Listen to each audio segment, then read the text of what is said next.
قیامت کی جس نشانی کا ہم نے ذکر کرنا ہے یہ بڑی امیزنگ، بڑی حیرت ناک نشانی ہے۔ کچھ ہم نے کمنٹس بھی پڑھے کہ ناظرین پوچھتے تھے کہ اس نشانی کے بارے میں کب بتائیں گے۔ یہ کون سی نشانی ہے؟ یہ ہے دابۃ الارض کی۔ نام تھوڑا مشکل ہے مگر دابۃ الارض ہوگا کیا، وہ کیسے آئے گا، اس کے بارے میں ضرور بتائیں گے۔ لیکن ناظرین آپ کو یہ معلوم ہونا چاہیے کہ ہم ہر قسط میں ایک الگ نشانی پر گفتگو کرتے ہیں، اور اسی طرح ہم یہ بھی آپ کو بتاتے ہیں کہ نشانی آ چکی ہے یا آنی ہے، اور کوشش یہی ہوتی ہے کہ پراپر آتھنٹک آپ کو معلومات دی جائے، کنفرم معلومات دی جائے قرآن و حدیث کے ذریعے، تاکہ کسی قسم کی کوئی غلط فہمی نہ باقی رہے۔ بہرحال چھوٹی بڑی قیامت کی نشانیاں ہیں، جن میں کئی نشانیوں پر ہم آپ کے ساتھ ڈسکس کر چکے ہیں مگر کچھ ابھی باقی ہیں۔ 10 قیامت کی علامتیں ایسی ہیں، big signs of the day of judgement, جو 10 ہیں، 10 ہیں، اس کے بارے میں حدیث پاک میں کیا آتا ہے۔ حضرت حذیفہ بن اسید غفاری رضی اللہ تعالی عنہ فرماتے ہیں، نبی پاک علیہ الصلوۃ والسلام ہمارے پاس اس وقت تشریف لائے جب ہم آپس میں گفتگو کر رہے تھے۔ آپ صلی اللہ تعالی علیہ وسلم نے ارشاد فرمایا، تم کیا باتیں کر رہے تھے؟ ہم نے عرض کی کہ ہم قیامت کے بارے میں گفتگو کر رہے تھے۔ ارشاد فرمایا، اس وقت تک قیامت نہیں آئے گی جب تک تم اس کے بارے میں 10 نشانیاں نہ دیکھ لو۔ ناظرین پلیز ٹرائی ٹو انڈرسٹینڈ، یہ وہ حدیث ہے جس کے ذریعے ہمیں 10 بڑی بگ جو نشانیاں ہیں اس کے بارے میں پتہ چلتا ہے۔ نمبر 1 دھواں، نمبر 2 دجال، نمبر 3 دابۃ الارض، نمبر 4 سورج کا مغرب سے طلوع ہونا، نمبر 5 حضرت عیسیٰ بن مریم علیہ الصلوۃ والسلام کا نزول، نمبر 6 یاجوج ماجوج، نمبر 7 مشرق میں زمین دھسنا، نمبر 8 مغرب میں زمین دھسنا، اور نمبر 9 جزیرہ عرب میں زمین دھسنا، اور نمبر 10 یمن سے ایک آگ نکلے گی جو لوگوں کو ہانک کر میدان محشر کی طرف لے آئے گی۔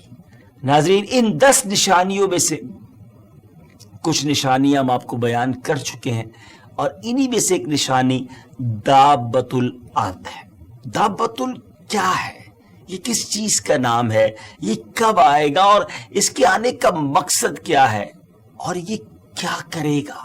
یہ وہ سوالات ہیں جو ذہنوں میں رہتے ہیں، اور آج انشاءاللہ اس ایپیسوڈ میں ہم آپ کو کلیئر کریں گے کہ دابۃ الارض کیا ہے، اور اس کے بارے میں ڈیٹیل آپ کو بتائیں گے۔ جیسا کہ ہم بہت ساری باتوں کے بارے میں آپ کو بتا چکے ہیں، تھوڑا سا ان کو سم اپ کرتے ہیں۔ یعنی پہلے بھی اس بات پر بات ہوئی تھی کہ دجال کو قتل کرنے کے بعد حضرت عیسیٰ علیہ الصلوۃ والسلام کو اللہ پاک کا حکم ہوگا کہ مسلمانوں کو کوہ طور پر، ماؤنٹ طور پر لے جائے، اس لیے کہ کچھ ایسے لوگ ظاہر ہوں گے جن سے فائٹ کرنے کی، جن سے مقابلہ کرنے کی کسی کے پاس بھی پاور نہیں ہوگی، طاقت نہیں ہوگی۔ اور وہ لوگ کون ہوں گے؟ وہ یاجوج ماجوج کی قوم ہوگی۔ ناظرین اس کی تفصیل آپ یاجوج ماجوج والی ایپیسوڈ میں سن چکے ہیں، بس یہ تھوڑا سا میں ٹچ دے رہا ہوں تاکہ آپ جو لوگ نئے ہیں وہ بھی ہمارے ساتھ ہو جائیں، کہ جب مسلمانوں کو کوہ طور پر وہ چلے جائیں گے تو یاجوج ماجوج ظاہر ہوں گے، اور یہ اتنے زیادہ ہوں گے، ان کی کاؤنٹنگ ان لمیٹڈ، بہت زیادہ، دنیا میں فساد، قتل و غارت گری کریں گے۔ جب فرصت پائیں گے تو لوگوں سے کہیں گے کہ زمین والوں کو تو قتل کر دیا، اب آسمان والوں کو قتل کرتے ہیں، اور اپنے تیر جو ہوں گے وہ آسمانوں کی طرف پھینکیں گے۔ آسمانوں کی طرف جب چلائیں گے تو اب آسمانوں سے جو تیر واپس آئیں گے، یہ بھی اللہ کی شان ہے، اس کی حکمت ہے، ان کو گویا ڈھیل دینا مقصود ہوگا کہ ان تیروں پر بھی خون لگا ہوا ہوگا۔ بہرحال یہ انہی حرکتوں میں مشغول ہوں گے، اور ادھر کوہ طور پر حضرت عیسیٰ علیہ الصلوۃ والسلام اپنے ساتھیوں کے ساتھ گویا محصور ہوں گے، کارڈن آف ہوں گے، اور پھر حضرت عیسیٰ علیہ الصلوۃ والسلام اپنے تمام لوگوں کے ساتھ مل کر دعا فرمائیں گے۔ اور اللہ کے نبی کی دعا ہوگی، ایسی دعا قبول ہوگی کہ یاجوج ماجوج کی گردنوں میں ایک قسم کا کیڑا اللہ تعالیٰ پیدا فرما دے گا، جس سے یک دم وہ سب کے سب مر جائیں گے۔ اب ان کے مرنے کے بعد حضرت عیسیٰ علیہ السلام جب لوگوں کو لے کر پہاڑ سے اتریں گے تو دیکھیں گے کہ تمام زمین جو ہے ایوری ویئر لاشیں اور بدبو سے بھری ہوئی ہوگی، کیونکہ اتنی ساری لاشیں بے گور و کفن ہوں گی۔ تو وہ ایک بالشت زمین کے بارے میں بتایا جاتا ہے کہ ایک بالشت زمین بھی خالی نہیں ہوگی۔ حضرت عیسیٰ علیہ السلام پھر دعا کریں گے تو اللہ تعالیٰ ایک قسم کے پرندے بھیجے گا جو یاجوج ماجوج کی لاشوں کو جہاں اللہ پاک چاہے گا وہاں پھینک کر آئیں گے۔ یاجوج ماجوج کی جو تیر و کمان اور ترکش ہوں گے اتنے زیادہ ہوں گے کہ مسلمان 7 ایئرز تک اسے جلائیں گے، 7 سال لگ جائیں گے ان تیروں کمانوں ان تمام چیزوں کو جلانے میں۔ تو ٹرائی ٹو انڈرسٹینڈ وہ کتنی بڑی تعداد میں ہوں گے۔ اس کے بعد بارش ہوگی، اتنی ہوگی کہ زمین ہموار کر دے گی۔ زمین کو حکم ہوگا کہ اپنے پھلوں کو اگا، اپنی برکتیں اگل دے۔ آسمان کو حکم ہوگا کہ اپنی برکتیں انڈیل دے۔ ہر طرف خوشحالی ہی خوشحالی ہو جائے گی۔ ناظرین، یہ وہ وقت ہوگا جب دابۃ الارض کا ظہور ہوگا۔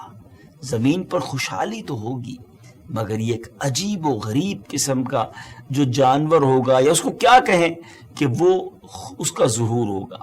اور وہ کیسے ہوگا؟ حضرت عبداللہ ابن مسعود رضی اللہ تعالیٰ عنہ نے فرمایا کہ جب علماء کرام دنیا سے رخصت ہو جائیں گے اور علم چلا جائے گا اور قرآن اٹھ جائے گا تو ارشاد باری تعالیٰ کے مطابق اخرجنا لهم دابة من الارض تكلمهم ان الناس كانوا بآياتنا لا يوقنون۔ ترجمہ، ہم زمین سے ان کے لیے ایک چوپایا نکالیں گے جو ان سے کلام کرے گا۔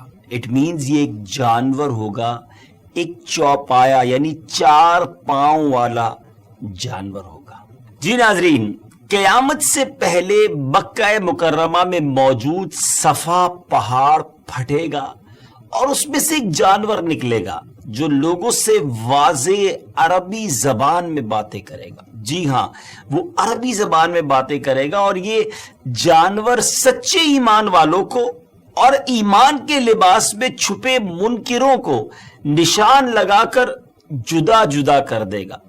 اسی جانور کو دابۃ الارض کہا جاتا ہے۔ اس جانور کے بارے میں آپ کو بتاتے ہیں کہ دابۃ الارض کا جسم کیسا ہوگا، اس کی باڈی کیسی ہوگی، اس کا کلر کیسا ہوگا، اور یہ دکھنے میں کیسا ہوگا۔ حضرت ابن عباس رضی اللہ تعالی عنہ نے فرمایا کہ دابۃ الارض کی گردن اتنی لمبی ہوگی کہ اس کو مشرق والے لوگ ایسے دیکھیں گے جیسے مغرب والے دیکھ رہے ہوں گے۔ اس کا چہرہ انسان جیسا ہوگا اور یہ منہ سے کھائے گا اور چونچ پرندے جیسی ہوگی۔ اٹ مینز بالکل امیزنگ، الگ ہی قسم کا جانور ہوگا۔ اس کے 4 پاؤں ہوں گے، اس کے بالوں میں ہر قسم کا رنگ پایا جائے گا، اس کے بال اون والے ہوں گے۔ دابۃ الارض کے دونوں کاندھوں کے درمیان کا سفر 3 میل کے سفر کے برابر ہوگا۔ اٹ مینز یہ کتنا بڑا ہوگا، یہ اتنی تیزی سے دوڑے گا، اس کی رننگ سپیڈ کیا ہوگی کہ اس کو کوئی نہیں کیچ کر سکے گا، کوئی نہیں پکڑ سکے گا۔ اس کا قد 7 گز لمبا ہوگا، 7 یارڈز، اور یہ عام انسانوں کی طرح بات چیت کرے گا۔ دابۃ الارض کی جسامت کے بارے میں کہا گیا کہ اس کا سر بیل کے سر جیسا اور آنکھیں خنزیر کی آنکھیں جیسی، اس کا کان ہاتھی کے کانوں جیسے، اس کے سینگ پہاڑی بکرے کے سینگوں جیسے، اس کی گردن شتر مرغ کی گردن جیسی، اور اس کا سینہ شیر کے سینے جیسا، اس کا رنگ چیتے کے رنگ جیسا، اور اس کی کمر بلی کی کمر جیسی، اس کی دم مینڈھے کی دم جیسی، اور پاؤں اونٹ کے پاؤں جیسے ہوں گے. ہو سکتا ہے کچھ لوگ سوچ رہے ہوں کہ یہ کیسے پاسبل ہے, اتنے سارے جانوروں کا مکسچر. دیکھیں نا, یہ جانور بھی تو اللہ نے بنائے نا. ان اللہ علی کل شیء قدیر. آج بہت سارے جانوروں کو ملا کر بھی تو کچھ نسلیں بنائی جا رہی ہیں. تو آج ایکسپیریمنٹ دنیا میں ہو رہے ہیں اور کچھ نئی چیز ڈیولپ ہو جاتی ہے. تو رب تعالی, رب کریم, وہ تو خالق و مالک ہے, وہ جیسا چاہے پیدا کرے اور جیسا چاہے بنائے. تو اس پہ ہمیں اتنا نہیں سوچنا چاہیے. جس خالق و مالک نے یہ پوری کائنات بنائی, مجھے اور آپ کو بنایا. ذرا سوچیے نا ناظرین, کہا جاتا ہے 7 بلین سے زیادہ انسان اس دنیا میں موجود ہیں, کہ سب کے چہرے الگ, سب کی آئی جو آنکھوں کی پتلی ہے وہ الگ ہے. آئی اسکیننگ ہوتی ہے دنیا میں اور پہچان لیا جاتا ہے کہ یہ بندہ الگ ہے اور یہ بندہ الگ ہے. ہم سب کے فنگر پرنٹس الگ ہیں. یہ کس نے کیا؟ وہ خالق ہے, وہ مالک ہے, وہ اپنی قدرت کے نظارے ہمیں دکھاتا ہے. میں ایک چھوٹا سا اسی بات سے چلی بات, تو ایک چھوٹا سا آپ کو ایکسپیریمنٹ بتا دیتا ہوں. کبھی آپ کو اگر کہا جائے نا, مجھے اور آپ کو, کہ کوئی فگرز بنائیں, باکسز بنائیں مختلف ڈیزائن کے, تو شاید ہم 5, 10, 15 کے بعد تھک جائیں گے. اس سے زیادہ باکسز, اس سے زیادہ ڈائیگرامز ہم نہیں بنا سکیں گے. میکسیمم 50 بنا لیں گے. مگر میرے رب کی شان دیکھیں کہ 7 ارب لوگ موجود ہیں, مگر سب الگ ہیں. ایک جیسے انسان ہے, سب کے 2 کان ہیں, 2 آنکھیں, زبان ہے, ناک ہے, لیکن ڈفرینٹ ہے. یہ ڈفرینٹ بنانا یہ اللہ کی شان ہے. تو میرا رب جب چاہے گا تو دابت الارض بھی اس دنیا میں آئے گا. بہرحال یہ صفا مروہ کے پہاڑوں کے درمیان سے نمودار ہو کر تمام شہروں میں بہت جلد ریپڈلی پھرے گا, اور اس کے پاس حضرت موسیٰ علیہ الصلوۃ والسلام کا عصا اور حضرت سلیمان علیہ نبینا علیہ الصلوۃ والسلام کی انگوٹھی ہوگی. ایمانداروں کی پیشانی پر عصائے موسیٰ علیہ الصلوۃ والسلام سے نورانی خط یعنی روشن لکیر کھینچے گا, اور کافروں کی پیشانی پر حضرت سلیمان علیہ الصلوۃ والسلام کی انگوٹھی سے سیاہ مہر لگائے گا, اسٹیمپ لگائے گا, اور صاف الفاظ میں کہے گا ھذا مؤمن وھذا کافر, یعنی یہ مومن ہے اور یہ کافر ہے. ڈفرینشیٹ کر دے گا, کلیریفائی ہو جائے گا. اس وقت تمام مسلم و کافر اعلانیہ ظاہر ہوں گے کہ کسی کا کفر چھپ نہیں سکے گا. یہ علامت پھر کبھی بدلے گی نہیں, چینج نہیں ہو سکے گی. اب جو کافر ہے وہ ایمان نہ لائے گا, اور جو مسلمان ہے ہمیشہ ایمان پر قائم رہے گا, کیونکہ اب تو اینڈ آف دا ورلڈ قریب آ چکا ہوگا. اب تو قیامت قریب آ چکی ہوگی. اللہ تعالیٰ کے ہر کام میں حکمت ہوتی ہے. یقیناً دابت الارض کے نکلنے میں بھی حکمت ہوگی. دابت الارض کے حوالے سے یہ حکمت علماء بیان فرماتے ہیں کہ شاید دابت الارض کے ذریعے یہ دکھلانا مقصود ہوگا کہ جس پیغمبر علیہ الصلوۃ والسلام کے تم امتی تھے, ان کے کہنے سے بھی نہ مانے تھے, آج وہ بات ایک جانور کی زبانی ماننی پڑ رہی ہے. مگر یہ بات یاد رہے کہ اس وقت کا ماننا کوئی فائدہ نہ دے گا, کیونکہ یہ اللہ رسول کو جھٹلانے والوں کی جہالت اور بے وقوفوں کو واضح کرنے کے لیے کیا جائے گا. ماننے کا جو وقت تھا وہ گزر گیا. اسی طرح قیامت کے دن بھی جب نبی پاک علیہ الصلوۃ والسلام کی شان و شوکت دنیا دیکھے گی, پیارے آقا علیہ الصلوۃ والسلام کی شفاعت کو لوگ دیکھیں گے, تو ناظرین اس وقت بھی بے ایمان لوگ مان جائیں گے کہ ہاں یہی اللہ کے نبی ہیں, یہی ہماری مدد کرنے والے ہیں, اور انہی کی بات سنی جائے گی.